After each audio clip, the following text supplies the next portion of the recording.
Hey guys, Tim with Defense Mechanisms. I want to take a few minutes today and talk to you guys about our Mech Battle Belt and Mech Inner Belt, kind of the design intent behind them, the features and so on. Let's just take a look at the outer belt to start. When we were sitting down at the table to design an outer belt, just like everybody at the time, we were using webbing powered belts that were very stiff, and they were sturdy and durable, and they gave a lot of load carrying capabilities.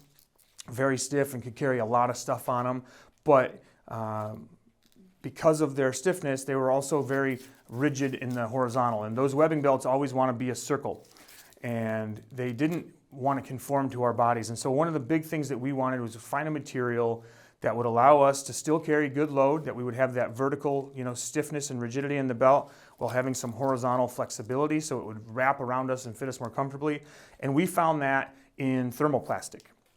We're using thermoplastic core instead of webbing here, and so it allows the belt to be very thin, very rigid to hold equipment, but nice and flexible to go around your unique shape, to ride your bumps and lumps and curves, and conform to you in a way that almost makes it so that it almost feels like the belt's not there. Some of the feedback that we've got from friends and users is that it feels like their pouches are there, but their belt's not.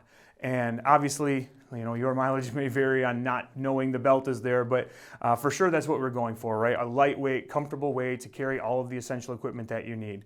Some things that you'll know in our design is we have decided not to do a lot of fancy laser cuts and show you the thermoplastic. We're not trying to display the thermoplastic as a focal point visually, because we think for professional users, we think you guys just need clean, professional looking products that aren't about showing off the cool technology on the inside. You need the cool technology to run the product, but you don't need to stare at it. What you need is you need a professional looking product. So that's what we try to give you. We did that by running 2 layers of thermoplastic. So all of the magic is happening on the inside layer, where we have the inner Velcro is sewn in a molly grid, so you can attach legacy molly pouches to this belt through the inside versus something on the outside, so that instead of attaching webbing or laminate or anything like that to the outside, where your pouch is attached to the outside and then droop away from the belt, by running it on the inside, your pouch then is attached directly to the belt and just keeps from sliding around by the inner Velcro molly loops. And so this keeps the pouch tight to the belt instead of flopped out, and it also loads the weight onto the belt instead of onto some fabric that we sewed on the side, keeping the whole profile thinner and the whole system more rigid. The other thing to note is a lot of times these big battle belts, duty belts, outer belts have large 2-inch Cobra buckles in the front, and oftentimes, in many cases, the belt ends at the buckle. And so what this does is it creates a pocket where the belt is no longer wrapped in a circle. It's not protecting you anymore, and so that pocket creates pinch points, and those big buckles can be uncomfortable, especially if you do a lot of bending over, you're doing a lot of movement, or if you have a tactical tummy like I do, it can create a pinch point there. And so we wanted to use a smaller buckle and keep it off your body so there's no contact. So we wrapped the belt the whole way around, still giving you a lot of adjustment up or down. This is a key part of our system, is we want it to fit no matter what you had to eat that day, or if you have been losing weight. We want you to be able to size yourself in the middle of our adjustment range and the belt to size up or down. So there's plenty of room to do that and still have belt behind the buckle, keeping you from getting pinched, making it more comfortable, and just making this belt more enjoyable to wear for hours on end. As we kind of look at the inner belt, similar design criteria, right? We wanted that same vertical rigidity. A lot of times you need to carry a concealed pistol while you're wearing an inner belt, and so we want the ability to have that rigidity to carry that pistol, but we didn't want it to be inflexible. So we used 1 layer of thermoplastic in the inner belt, which is stiff enough to carry an EDC pistol, a mag pouch or 2 if you really need them, but gives you that same flexibility, and even more so than the outer belt because it's half as thick. We never liked the overlap style of inner belts. We kind of overlap. We found that they were very hard to adjust and make tight and fit us the way we wanted.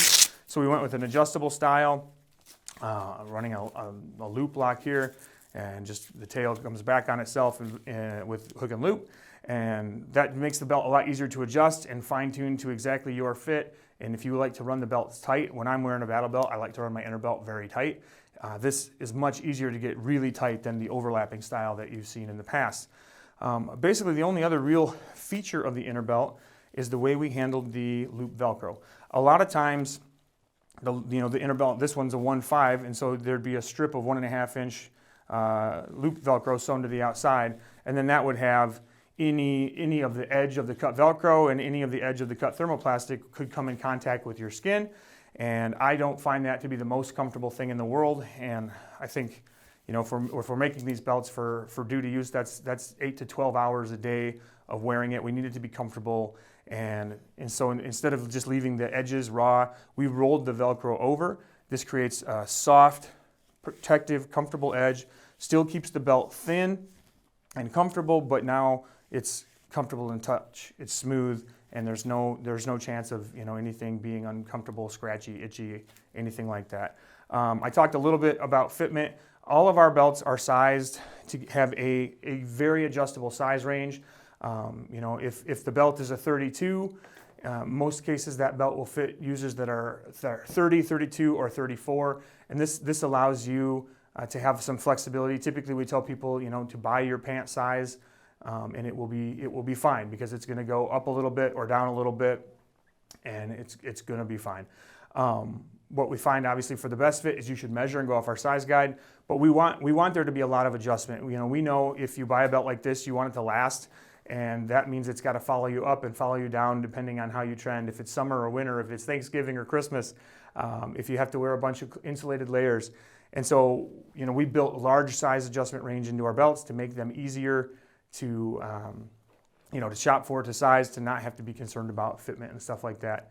Hopefully this is informational for you, give you some idea about our belt, why we did what we did. If you have any questions about these belts or anything else, hit us up in the comments below or contact@defensemechanisms.com. We'd love to hear from you guys. Like, subscribe, share, follow all the things on social medias. You guys are why we do what we do. If you have any product ideas or things you need, we'd love to hear from you. A lot of our product ideas come from professional end users who are running into certain problems, and we talk about that stuff and try to come up with solutions. So we really appreciate you guys. Hopefully this helped, and I hope to see you on the next one.